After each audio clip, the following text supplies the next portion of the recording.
Hello there, and welcome to Dry Eye Girlfriend, the podcast where beauty, wellness, and science come together in the most eye-opening way. I'm Angela, your advocate, wellness enthusiast, and go-to girlfriend for all things dry eye. Sure, there's plenty of science and medical jargon out there, but where is the real talk? I created this show to raise awareness, share practical solutions, and bring you episodes with global experts, holistic health pros, industry insiders, and women just like you who are navigating the same journey. We talk about everything from nutrition and skincare to the most up-to-date science in dry eye. Because when we start connecting the dots between lifestyle and eye health, everything starts to get a whole lot clearer. Let's get into it. Hi there, and welcome back to the Dry Eye Girlfriend podcast. Today I'm joined by Dr. Rudrani Banik, who is a board-certified neuro-ophthalmologist and true leader in integrative eye health. Dr. Banik completed her medical training at Brown University, followed by her residency at UC Irvine and a fellowship at Johns Hopkins. She runs a private practice in New York City and is an Associate Professor of Ophthalmology at Mount Sinai. She is also certified in Integrative and Functional Medicine and is known for helping patients get to the root cause of eye conditions through nutrition, botanicals, lifestyle strategies, and targeted supplementation. Dr. Banik is widely recognized as an expert and has been featured on Good Morning America, Today, The New York Times, CBS, NBC, ABC, Fox, and more. She's the author of 2 best-selling books, Beyond Carrots and Dr. Banik's Plant-Based Visionary Kitchen, the founder of Eye Summit, and the host of the IQ podcast, where she explores powerful connections between vision, brain health, and overall wellness. Welcome, Dr. Banik. Thank you so much for being on the show. Oh, thank you so much, Angela, for having me. It's really, really a pleasure to be here. Wonderful. I'm really excited to have this conversation, to have you here too.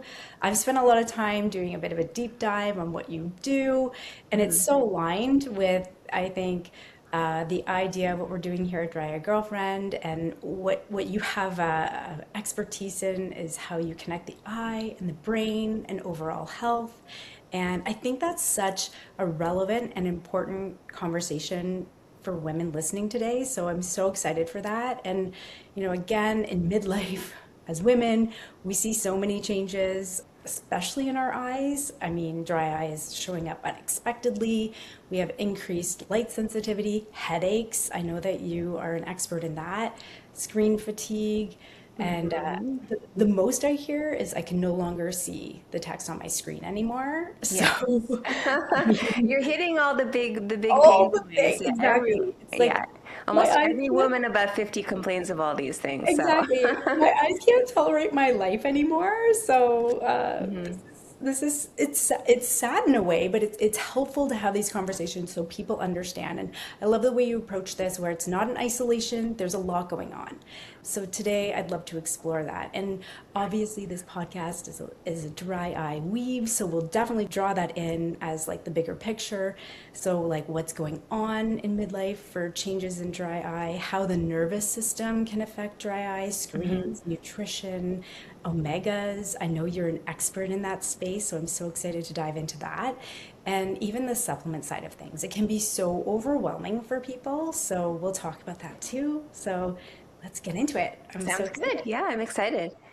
To start, do you mind sharing your journey into neuro-ophthalmology and what drew you to the eye, the brain, and then, integrative medicine, functional medicine, and just your journey into all of that as an Sure. expert? I mean, I've had an interesting journey, kind of starting off in a very traditional medical and surgical ophthalmology realm, and then extending into the integrative and holistic healthcare space. But I fell in love with the eye. This is actually before I even went to medical school. I spent the day with an ophthalmology friend. He was doing his residency at the time. He said, "Hey, come just spend the day with me." So I went to surgery with him. I watched him do cataracts. I watched him do strabismus surgery, which is when kids have crossed eyes. So he was operating on children. And I went to clinic with him, and I saw the amazing things he was doing, helping people see again. And I said, this is what I want to do. So that one day changed my life, and I decided to pursue ophthalmology. But I always also loved neurology. And I had a hard time actually deciding, when I was applying for residency, do I do ophthalmology or do I do neurology? Because I love like the problem solving of neurology and figuring out the mystery of the nervous system and the brain and the spinal cord, like what's going on. But I chose ophthalmology because it's procedural and I love to be able to work with my hands and do surgery. So I did that, but that neurology piece was always kind of in the back of my mind. And when it came time to choose a specialty, I decided, hey, why don't I do neuro-ophthalmology? Because it'll bring the both fields, the two fields together. And so I did a fellowship, and then I started working. I was in academics, and most of my career I was doing neuro-ophthalmology. Seeing patients, teaching residents, medical students, fellows, operating, running clinical trials, like it was really a great balance of all those different things.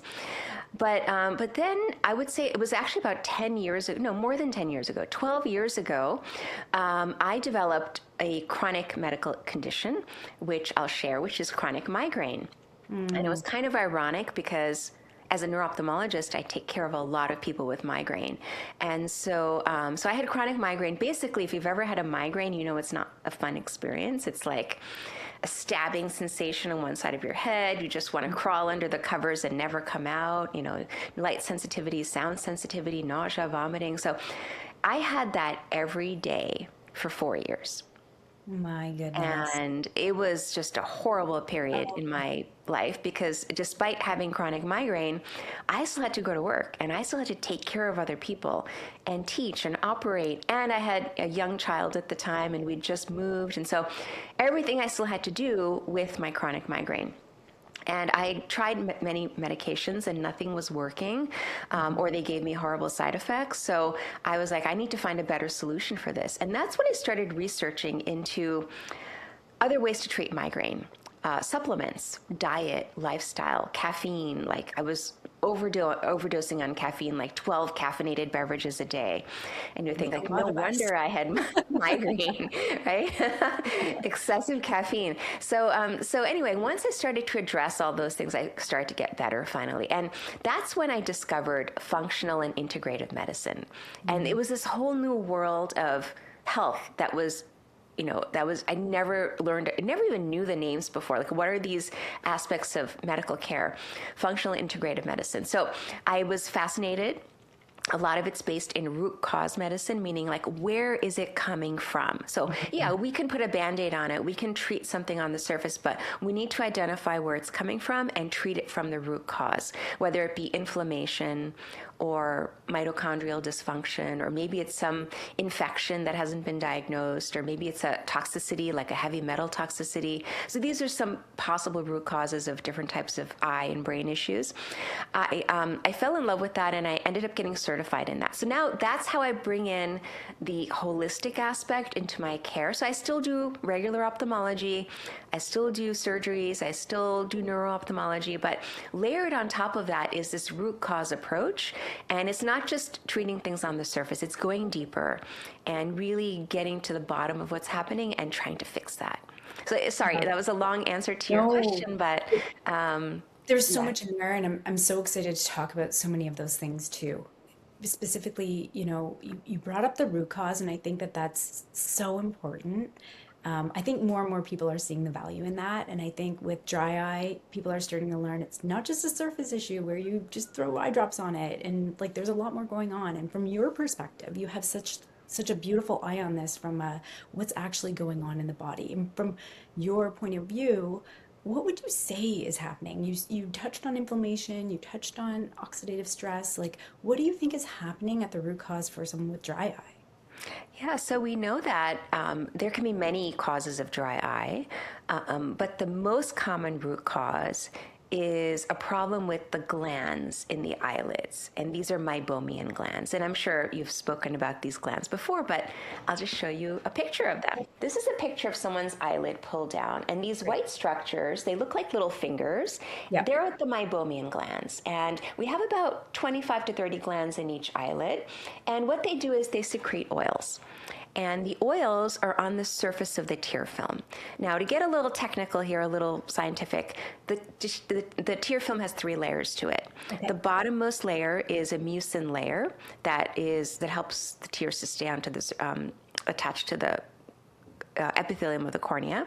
Then there's the aqueous layer, which is the water layer.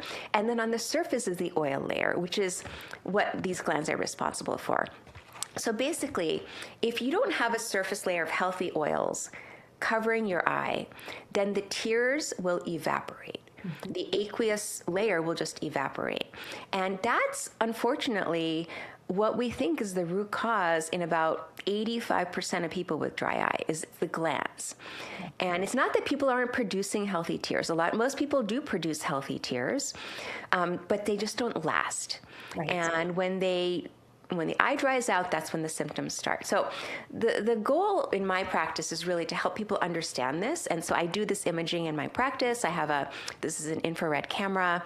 It's non-invasive. It's very easy to do. It takes a few seconds per eye. Multiple times. It's very non-invasive. It's a great thing to see too. And it's great to show patients. So I'll just show you. This is a healthy eyelid here. And then the second picture is someone you can see that there's a gap right here. That's more like mine.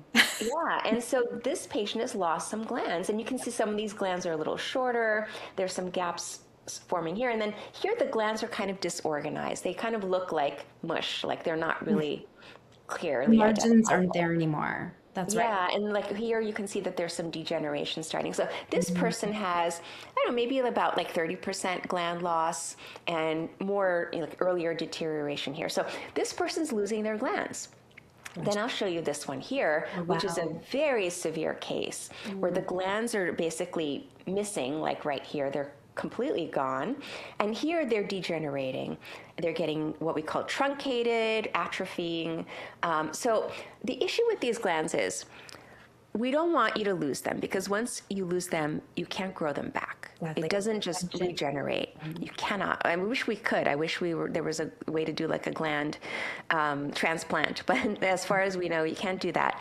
And so once you lose the glands, they're gone forever. And the goal is to keep those glands healthy. And there are many reasons why.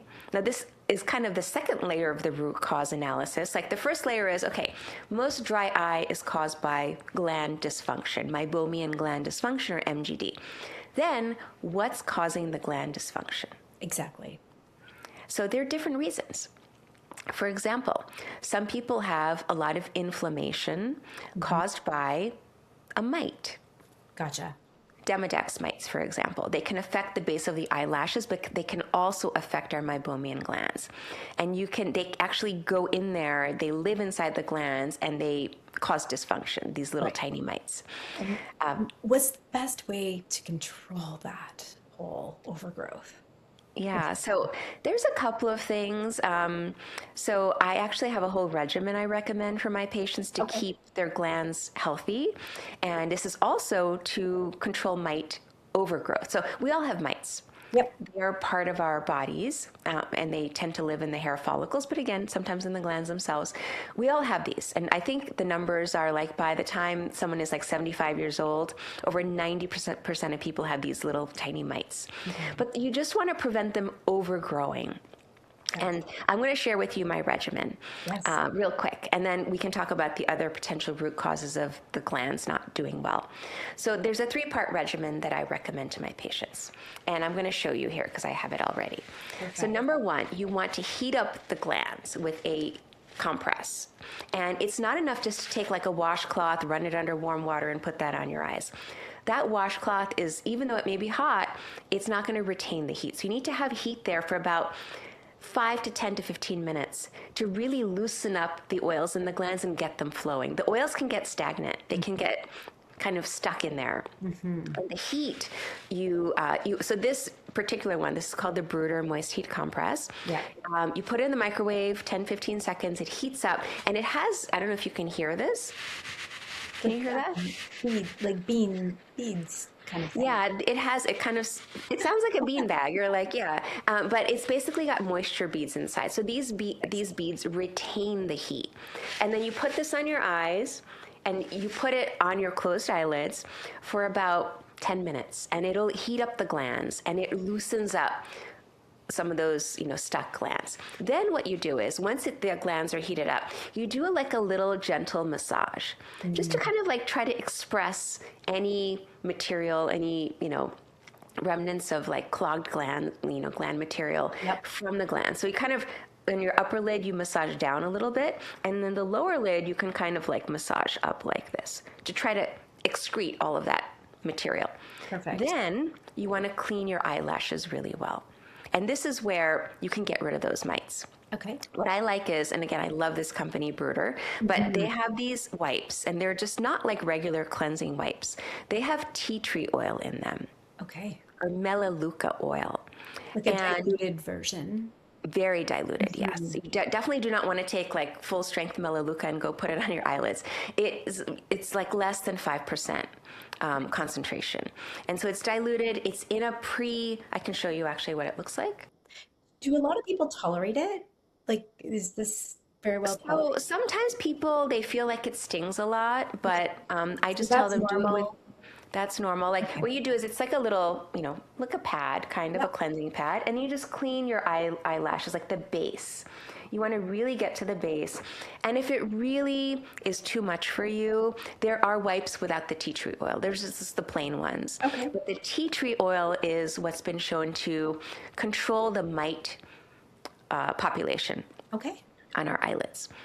Then once you clean, so again, there's multiple steps, and I'll go over it all at the end because it needs to be done in this order. Okay. The last thing is to use a hypochlorous acid spray.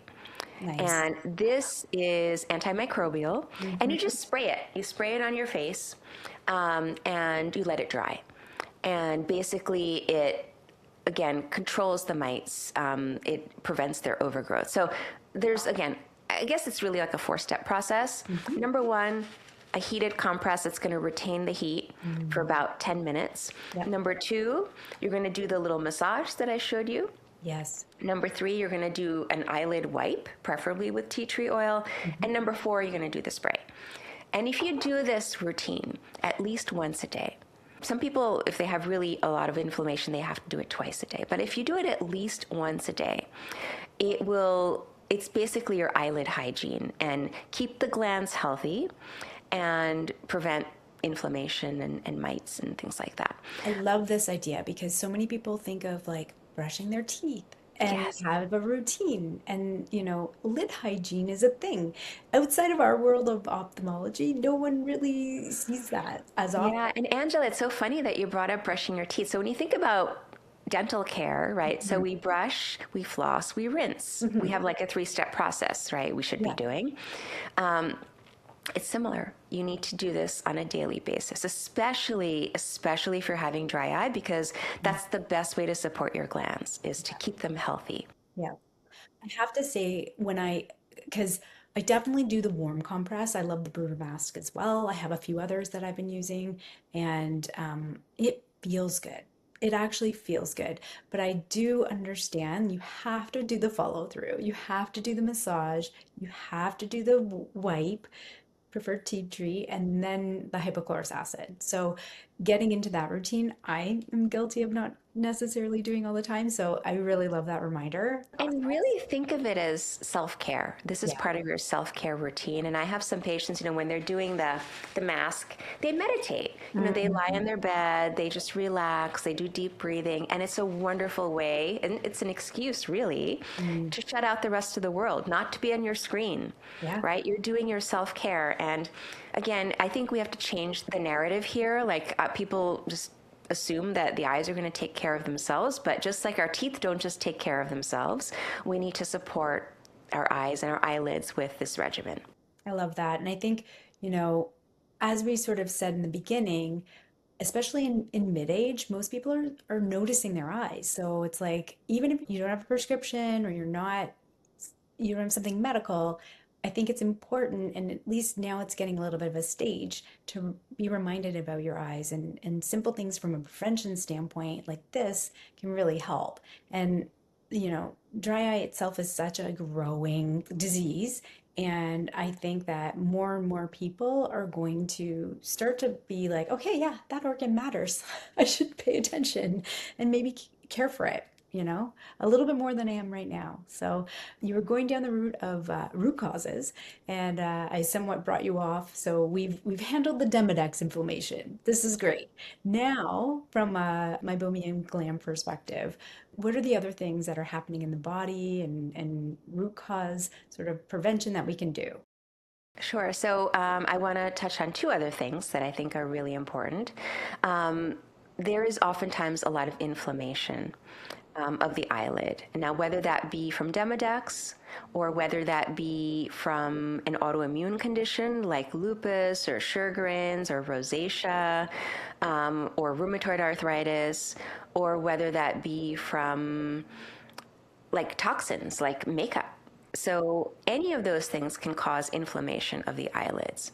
And so as an adjunct to the routine, the daily eyelid routine or hygiene regimen, if patients have inflammation, and I can see this, when we examine patients, we look at them under a microscope and we can see things like really magnified, and we can see when there's inflammation along the base of the lashes and along the glands, like things are really red and congested and clogged up. Oftentimes I will tell my patients to increase their omegas in their diet, because we know from a very large study, the Women's Health Initiative, that when women, particularly women in like the midlife stage, perimenopause, menopause, when they have more omegas in their diet, specifically DHA, EPA, then their risk of dry eye decreases. And I don't quite remember the exact number. I think it was like 17% less risk for dry eye if you're having, like, let's say fatty fish 2 or 3 times a week. And personally, I'm vegetarian, so I don't have fish. But if you do have fish, there are specific varieties that you should lean towards that are higher in these omega-3s, and they're the SMASH fish. The acronym is SMASH, S-M-A-S-H. Tell us everything. Okay. So let's see if I remember it all. Salmon. Okay. Mackerel, anchovies, sardines, and herring. Okay. Those are the top fish that are richest in omega-3s. And if you have the opportunity, purchase wild caught rather than farm raised, because farm raised can have high mercury levels, and we don't want to introduce a toxin into our body that we don't need. So always choose wild caught if possible.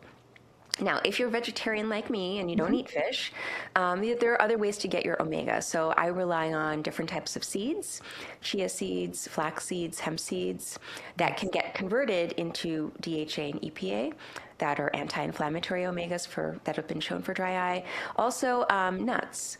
So if you have like your favorite nut, whatever it is, it's going to be a good source of omega. So whether it be almonds, cashews, walnuts, pistachios. Brazil nuts are great. Brazil nuts, yeah. And Brazil nuts have an added benefit of selenium, which is also anti-inflammatory. Yeah. So yeah, have some nuts, like a quarter cup of nuts in your diet. Have some, like for example, if you're cooking or making a smoothie or whatever, take like 2 tablespoons of seeds. Chia, flax, hemp. Okay. Sprinkle that on your food, and that will be a great source of omegas. And then some people need to take a supplement. And if you're not getting enough omegas, I strongly recommend that, or if you're really suffering with dry eye, I tell my patients, you do the eyelid hygiene regimen for 3 months and you take an omega for 3 months. Okay. And the one I recommend is, omegas are, for dry eye, the research has been a little bit controversial. And I have my thoughts about why some of the studies didn't show benefits, but that's a We can long talk about that. I would love that conversation, because I was when it actually published, we went down the rabbit hole of why and why not, right? And there's a lot going on there. So you can't take it as at face value. That's true. So it's the DREAM study, and I'll just try to summarize. Like, they basically, I don't remember the exact details of the study, but I think it was for 6 months, where they gave people a combination of DHA, EPA, and I believe the total amount of omegas was 1,000 or 1,200. I don't quite remember the exact amount. But then the control group, which was actually not a placebo. Placebo basically means they're not getting anything significant at all. The control group actually got a supplement with olive oil, which is an omega-9, Right. which is oleic acid. in olive oil, and it's highly anti-inflammatory. Yes. One, like the. It's one of the best, right? Yeah. That's it's I have your book amazing. and I was like, I went down the rabbit hole and I'm like, yes, like I agree. Yeah. I think olive And oil needs a comeback. it's why the Mediterranean diet is Yes. it's so good for us, right? Because it's rich in olive oil and these nuts and everything. And so it wasn't a true control. No. And that's my issue with this. Two reasons. Again, the dose I don't think was high enough of the omegas that they used, and number two, it wasn't a proper control group. So basically, the study showed no benefit of the omegas compared to the control group. Which is like So in the dry eye world and eye care world, it is such a like against the grain thought. So I'm happy that we're having this conversation that there was more to that trial and there was more going yeah, on with the and I guess, control. it's tricky. Like, you need to have a control that's really not going to be biologically active. Like, let's say they put mineral oil as the control group. Sure. That still can have effects for Sure. dry eye, right? So They just I needed guess some sort of sham that felt similar, or so they didn't know that they weren't in the maybe, I'm not sure. Maybe, it's the yellow color and the cap. I don't know. I don't know why. I wasn't involved in the study planning, but interesting it's design. kind of unfortunate because they did this huge study, multi-centered study. A lot of money went into this, Hmm. and they found no benefit. Yeah. Yeah. And but both groups got better. Surprisingly, There you right? go. Not maybe not so surprisingly. Both groups got better, but there was no difference. And Right. so that's why there's so much controversy out there Mm. about supplements. But I've kind of taken my research a little bit further. And yes, we know EPA and DHA are important for dry eye based off of the women's health study I said earlier from diet.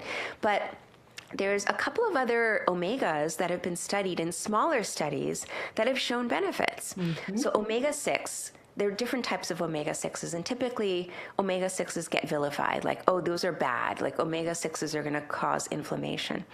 But there's one omega 6 called GLA, Hmm. gamma linolenic acid, and it's one of the omega 6s that is anti-inflammatory. Hmm. And there are studies out there to show that GLA on its own is anti-inflammatory and helps with dry eye. Yes. What So are sources of GLA? so it's typically not found in diet. So for example, you can get GLA from evening primrose oil I thought you were going to say that. Yep. And that's and why, borage oil. And and these are typically not oils that we eat, no, right? We don't cook no. with them. They're not like in our pantry, right? So But hence the supplement is necessary in order to get that type of omega. unfortunately, it's not readily in our diets. People take it. It's both have been around for a very long time as like natural solutions, like holistic solutions, herbal supplements, etc. But they have been shown to be helpful in dry eye. Then there's another one called omega 7, which can come from, again, this is not readily found in diet, but sea buckthorn oil. I love this that you brought this up because it's been on my radar for a while. And in Newfoundland and Canada, there's a university that's doing so much work with sea buckthorn oil, specifically in type 2 diabetics. But I'm like, can we not just like hook on from a dry eye and eye care perspective? Yeah, Well, from my awareness, from what I remember, there's only one study. Maybe okay, there's two now, but with sea buckthorn oil. But you okay, can get it from that. Again, it's not readily in our diet. yeah, You can also get it from, it's also in some nuts like macadamia nuts, I think have a good concentration of it. okay. So yes, you could potentially have macadamia nuts in your diet, but you can't have too many of those. That's not High good either. caloric. Right. Then you're swinging it one other way. That's going to Yeah. cause more inflammation, right? So, Yeah, and then the last one is that going back to that omega 9, that is what's in olive oil, oleic acid, highly anti-inflammatory. So I decided, like, so in all full disclosure, I do have my own products, my own supplement line. And when I was choosing a dry eye supplement to be in my line, I wanted all of these represented. The sure. omega 3s, DHA, EPA, omega 6, GLA, omega 7, and omega 9. So that's why my supplement, it's called Soothe, and Hmm. it has all 5 of these omegas in it. So Okay. DHA, EPA, GLA, 7, and 9. And that's what I recommend, especially if you're really suffering with dry eye, especially if you've tried everything, you've tried every drop on the market, it's not getting better. Do 3 months of it. Yeah. and see how you feel once your omegas are boosted. I have a And some of question. these you can't get from diet, like what we were talking about. Exactly. And that I think can get overwhelming because we really want to get the most out of our diet. Sometimes you can, and for exact reasons what you just talked about. In Canada, if this isn't readily available, is there criteria that you can give people around choosing a supplement, specifically omega? Because sometimes I feel like some of the people I talk to, they feel like they're covered, but they're getting it from Costco, and I'm like, I feel like the quality matters, the ratio matters. And again, what you're talking about, what they're actually doing from a omega standpoint, whether that's, 6, 7, 9, that kind of thing. Yeah, I would be, generally I'd be wary of the big retailers like Costco, or I'm not even sure what the other ones are. But basically, BJ's here in the US, they have their brands, but they're mass producing, and they're mass producing at a low cost to them so that they can sell it at a low cost. So usually when it comes to supplements, you can get, vitamin C, right, at Mhm. a very, very cheap amount, Yeah. from one of these retailers. Or you can get a higher quality vitamin C that has, been third party tested, that is proven, its ingredients come from better, quote unquote, better sources. So when it comes to supplements, of course you have to think about budget as well. Some people don't have, a huge budget to spend on high quality supplements. So at least if they're getting the generic one, okay, fine. If that's what you can do, that's what you do. But if you can, just set aside a budget. If you're, again, this is for the dry eye population. If you really want to get the biggest quality for the dollars that you're spending, whether it's US dollars or Canadian dollars, invest in a high quality supplement that is a triglyceride form Okay. of That's the omega. important. That's very important, I think. Yeah, it's got better absorption by the body, Perfect. and that's really the reason. Like it's just better 'Cause absorbed. I feel like sometimes I'm taking all of these supplements and I'm like, what's actually absorbing here? So these are helpful tips for sure. When you think about the timing of your supplement, because it's a fat, Hmm. you want to have it with a fatty meal. It'll Yes. get better absorbed. So if you're having a little avocado, that's when you take your supplement. Think of it like that. When you have it with some fats. I love that. If you're So, having it with nuts, that's great too. Like yeah, it's a yeah. great source. Going back to root cause perspective, we're talking about the meibomian gland. So we've dealt with the Demodex. We've got an omega on board now. Is there anything else that you would recommend? Yes, and this is kind of the elephant in the room. Aha. Um, I Here we saved this one go. for Yeah. last.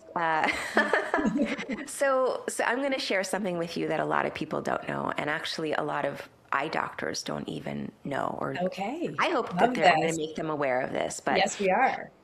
so these little glands here, they have hormone receptors, and guess what type of hormone receptors they have? I would say probably estrogen and everything that we're dealing with as women right now, Yes. progesterone. So Angela, the shocking thing is, when I started researching this, that's kind of what I went in thinking, Yeah, oh, women have dry eye during midlife because their estrogen levels are going down. So yeah, maybe these glands have estrogen receptors. So when I started to do the research into it, that was my like bias, like, oh, it must be totally. estrogen, or maybe it's progesterone and We're estrogen. wrong, aren't we? Guess We're what? very wrong. No, Okay. you're not wrong. Okay. There are sex hormone receptors that are female sex hormone receptors in these glands, but more importantly, there are testosterone receptors in these glands. Interesting. Testosterone. Yes. And so, actually, it's the testosterone that researchers have found that the lack of testosterone, which women, they lose all hormones, and men too, Yeah. as they get Testosterone older, is too. their testosterone levels go down. So Yeah. men can be predisposed to this as well. But basically, when testosterone levels go down, these glands are not supported, and sometimes they don't function well first. And then if they really are not functioning well, then they may atrophy and die off. And so that's what I've really seen in my practice is that hormone. Now you would think like, okay, so if it's a hormone problem, what if I take HRT? Is Yeah. that going to solve the problem? Like if I'm on HRT or even like bioidentical hormones, is that going to solve the problem? Yeah. there was a really interesting study published, and I don't remember what year it was published, but basically it looked at women on HRT to see if their dry eye would get better, and it didn't. So I feel like I saw that because that's where I'm like, well, now what, right? Like if you have a lower rate of testosterone as you're aging, both men and women, and my understanding is testosterone is actually quite high, in, not quite high in women, but when you see it relative to estrogen and progesterone, it's right there with it. And I think we think it's low. Anyway, so I was thinking that I'm like, so I somewhat have a hormone replacement routine as well, and I'm like, so I'm covered then. But the So study showed otherwise. my theory as to why that study didn't show benefit. Because I think testosterone is the more important hormone here for our eyes, for eyelids, let's say, our glands. And so if you just replace, so HRT is basically, depending on which one you're taking, usually it's some combination of progesterone and estrogen, but no testosterone. Yeah. No Yeah. testosterone. And so what I've been doing in my practice, and I do hope to publish this at some point, I have a lot of projects going on, so trying to balance like everything I'm doing. But basically, what I started doing is I started experimenting, giving people topical a topical hormone precursor for all three hormones. Okay. And this precursor is called DHEA. Dihydroepiandrosterone is the precursor to all three sex hormones. Okay. And I don't give it as a drop. I actually give it as a topical, it's kind of like a gel form. Okay. And it gets compounded. So I have to prescribe it. It's not something you can just go to the pharmacy or your local drugstore and say, hey, can I buy this over the counter? No. Right. You cannot buy this over the counter. This is what I do in my practice. Because I tried estrogen by itself. Like you've probably seen, like it's all over social media these days, like people using estrogen creams. I tried that first. Yeah. I didn't really see much benefit. And then I even tried testosterone. So. But then when I switched to DHEA, that was kind of the magic bullet. I love that. And so I prescribe it, it's compounded, and people apply it here. Not inside the eye, but direct, like really think about where these glands are. This is an eyelid pulled down. So this is like if you did this to your eyelid, you're seeing the inside of the eyelid. Yeah. You're applying it like right on the outside, on the top and the bottom at night. Okay. And that's what I found to be the Effective. most effective so far.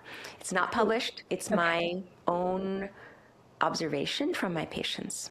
That's amazing, actually. I love that you're doing this research because there is this missing piece, and especially in midlife, right? So I'm really excited to see the results of this and when that. Yeah.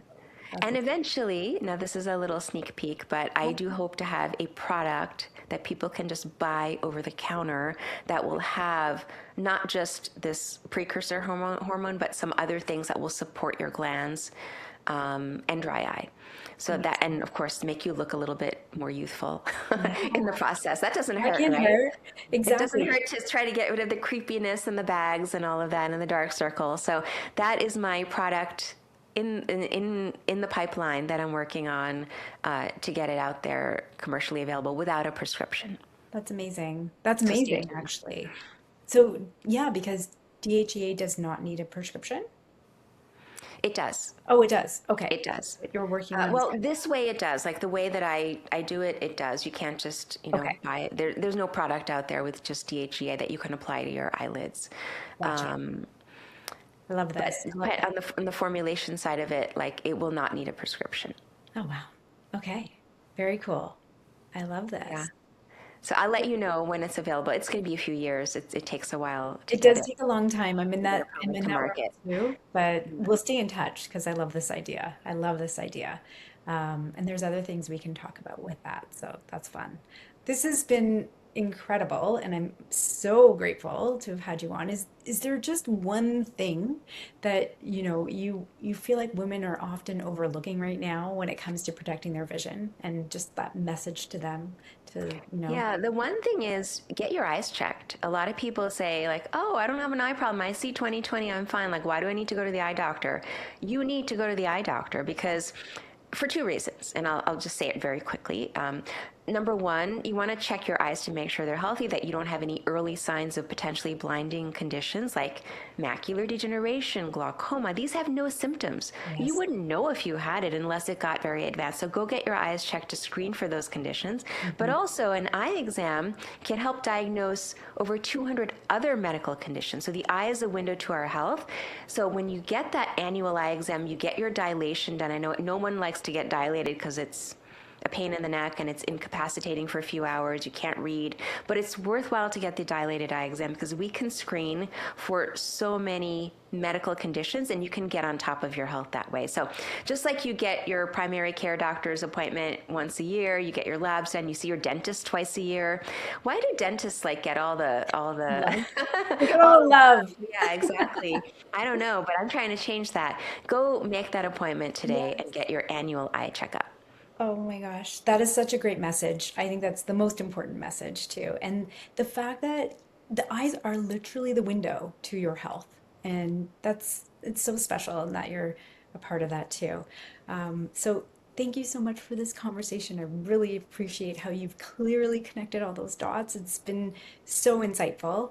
We've covered everything from, dry eye as like a life stage issue and Demodex being so important to get under control, and those tips that you've given us, that's incredible.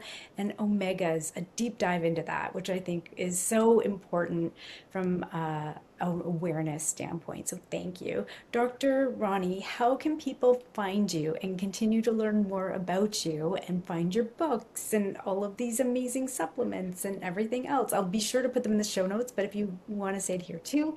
Sure. My website's the best resource. So drranibanik.com, RANIBANIK. And there you can find my products. I have my online store link there, so you can see I have something called the Dry Eye Bundle, which actually puts all this together. So all the 3 things I mentioned, plus a supplement, or you can buy them all individually, whatever works best for you. You can find my books there. And I have a podcast as well. So please check out my podcast, the IQ podcast.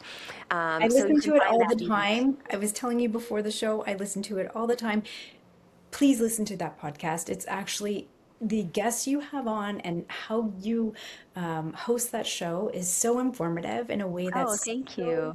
It's so digestible. So I really think that people would benefit from the IQ podcast as well. Yeah, I have eye doctors, but also I have patients. And I think sometimes like when I interview my patients, it's just so insightful to hear their journey and people can relate. Like I've been there, like I've been through that. So it's really great to hear people's stories and how they've, gone through their journey. I love that. Thank you again for sharing your expertise and for all the work you're doing to help people. I'm really excited with the research that you're doing as well. So Well, thank you, Angela. Thank you for doing this and getting this information out there. My pleasure. And just thank you to our listeners. If this episode resonated with you, if you've got anyone that you think would benefit from this information, which I think is a lot of people, please share, subscribe, and again, we're just grateful for you listening. Have a great day. Thanks for tuning in to Dry Eye Girlfriend, where beauty, wellness, and science come together to support your eyes and your life. If today's episode helped you feel seen, gave you that aha moment, or just made you feel a little more understood, share it with a friend, subscribe, and leave a review. It helps more women find this space and feel less alone on their dry eye journey.